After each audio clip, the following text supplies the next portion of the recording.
सबसे पहले अंतर्राष्ट्रीय योगा दिवस के अवसर पर मैं आप सभी को अपनी ओर से हार्दिक बधाई देता हूँ और हार्दिक शुभकामनाएं देता हूँ।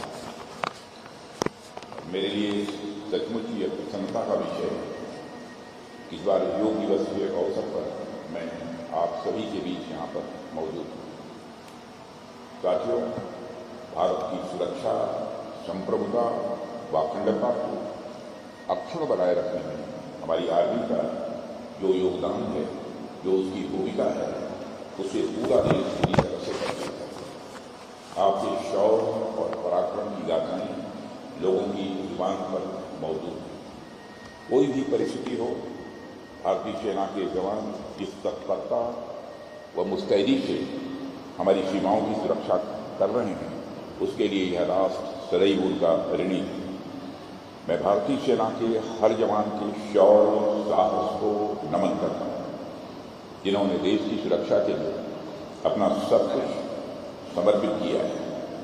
जैसा कि आप जानते हैं कि आज पूरा विश्व इंटरनेशनल योगा डे मना रहा है और हमारे ऋषियों और मुनियों की योग की एक ऐतिहासिक परंपरा और विरासत को आज पूरी दुनिया फॉलो कर रही है।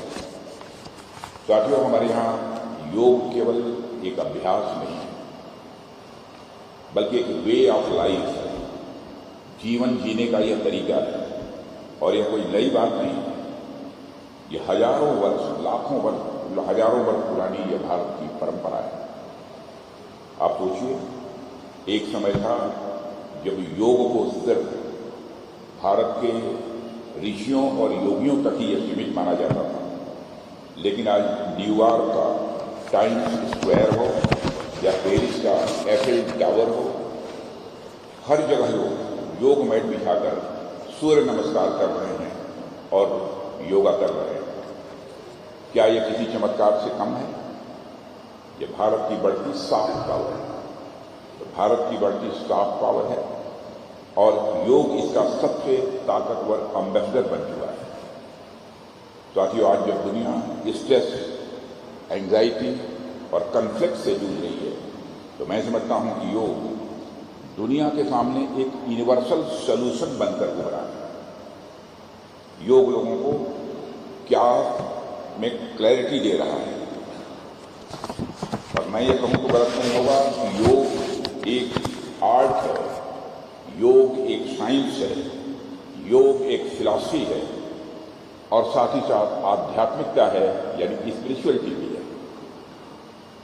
कुछ लोग योग को केवल एक पालथी मार कर बैठना, ध्यान से जोड़कर देखना ही सही मानते हैं। उन्हें यह समझना होगा केवल आंखें बंद करके बैठना भर यह योग नहीं है। यह माइंडफुलनेस है, अवेयरनेस है और यह वह आर्ट है जिससे हम अपनी भावनाओं को पहचानते हैं, उन्हें मैनेज करना भी सीखते हैं। लेकिन आपने कभी ध्यान दिया है, जब हमें गुस्सा आता है, क्रोध आता है, तो क्या होता है? हम बहुत इम्पल्सिव हो जाते हैं। हमारा खुद का कंट्रोल, खुद का नियंत्रण अपने पर समाप्त हो जाता है। लेकिन जो लोग दैनिक जीवन में लगातार योग से खुद जुड़े रहते हैं, वो आमतौर पर अपेक्षाकृत कम इम्पल्सिव होते हैं। उनका अपने ऊपर एक कंट्रोल बना रहता है। जब मैं कंट्रोल की बात कर रहा हूं, तो हालिया ऑपरेशन सिंदूर का उदाहरण मैं यहां आप सबके सामने जरूर रखना चाहूंगा। पूरी दुनिया ने देखा कि जिस तरह से हमारी फोर्सेज ने सूझबूझ दिखाते हुए सिर्फ उन्हीं ठिकानों को तबाह किया जो आतंकवादी गतिविधियों के गढ़ थे, उनके किले थे। यदि हम चाहते तो आतंकवादियों के साथ साथ और भी चीजों का अस्तित्व मिटा सकते थे, लेकिन हमने वह नहीं किया। हमने धैर्य दिखाया। यह धैर्य और संतुलन हमारे योग की विरासत का ही परिचय है। योग ही हमें वह आंतरिक शक्ति प्रदान करता है जिससे हम विपरीत परिस्थितियों में भी संयम नहीं खोते। साथियों, सीमा पार से भारत के खिलाफ केवल पहलगाम में एक आतंकी घटना को ही अंजाम नहीं दिया गया, बल्कि भारत की सामाजिक और सांप्रदायिक एकता को भी निशाना बनाया गया। हमने न केवल उनके मंसूबों को विफल किया है ऑपरेशन सिंदूर के माध्यम से, बल्कि ऐसी जवाबी कार्रवाई की कि पाकिस्तान को घुटने टेकने पड़े, और तब जाकर कहीं ऑपरेशन सिंदूर को हमने अल्प विराम दिया है। ऑपरेशन सिंदूर समाप्त नहीं है, स्थगित है, अल्प विराम दिया है। मगर जैसा कि हमने पहले कहा है कि ऑपरेशन सिंदूर अभी खत्म नहीं हुआ है। ऑपरेशन सिंदूर सिर्फ पहलगाम में हुए आतंकी हमले की प्रतिक्रिया मात्र नहीं थी।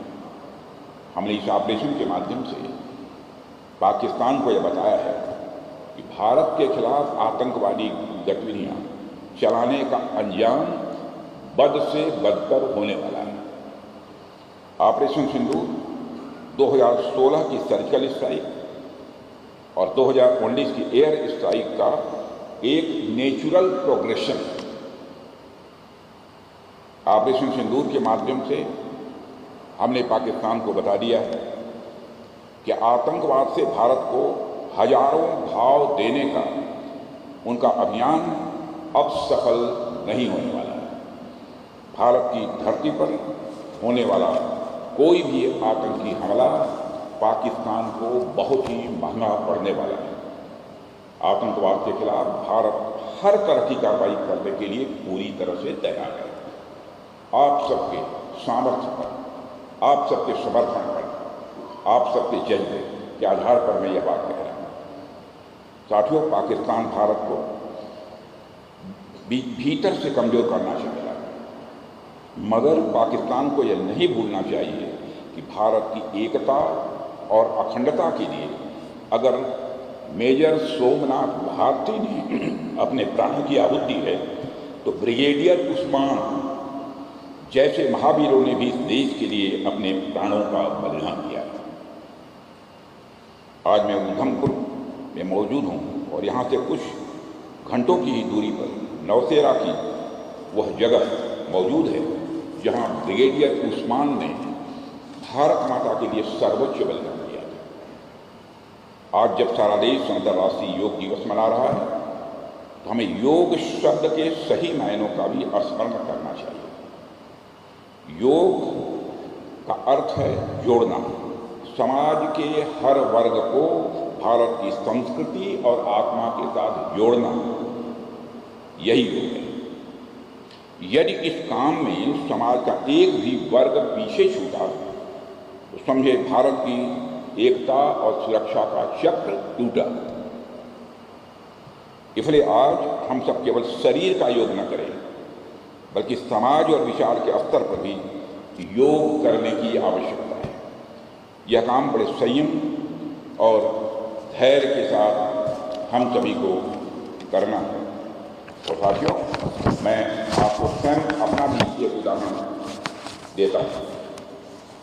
कई बार मेरे समक्ष ऐसे मौके आते हैं जब मुझे भी बड़े निर्णय लेने पड़ते हैं, जब कार्य का दबाव बढ़ जाता है। ऐसी स्थिति को अगर मैं उचित तरीके से संभाल पाता हूँ तो उसके पीछे योग का एक बहुत बड़ा योगदान होता है। योग मुझे शांत रहने की शक्ति देता है। यह मेरे लिए उस पाज यानी ठहराव की तरह है जो एक्शन और रिएक्शन के बीच होता है, और इसी ठहराव में छिपी होती है हमारी असली शक्ति। मैंने अपने अनुभव से जाना है कि योग हमें रिएक्टिव और प्रोएक्टिव बनाता है, और यह फर्क ही जीवन में बड़ा बदलाव लाता है।